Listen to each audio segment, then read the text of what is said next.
Just a short time ago, I spoke with Bob Graboyes, a senior fellow for health and economics at the NFIB Research Foundation. He believes the health care legislation doesn't get to the heart of the matter, which is rising cost. He also believes the U.S. Supreme Court got it wrong by upholding this law.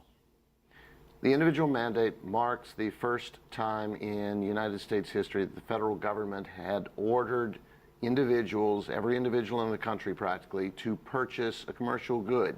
Hadn't happened. We felt that it was against the constitutional principles of our country, and we took it to court. Unfortunately, it didn't come out the way we wanted.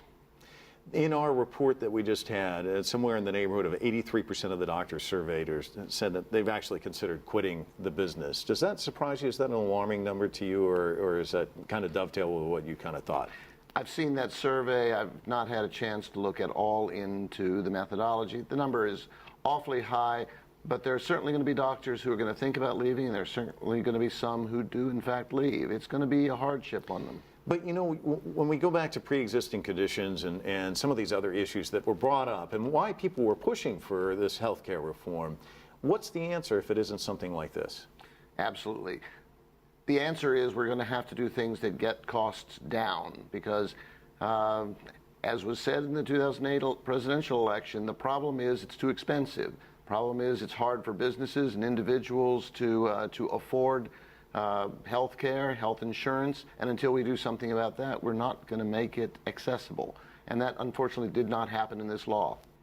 What about, finally, health insurance companies? We've seen some of these profits that they make, which just seem outrageous to many, and then they keep purging people from the insurance. Isn't that one of the reasons why people have pushed for reform of this health care system? I can go on all day criticizing insurance companies, but the fact is the profitability of the insurance companies is not out of line with other industries in the U.S. in terms of the risk they take. Are there problems with insurers? You bet there are, and small business can rattle them off all day long. But no, that's not the biggest source of it.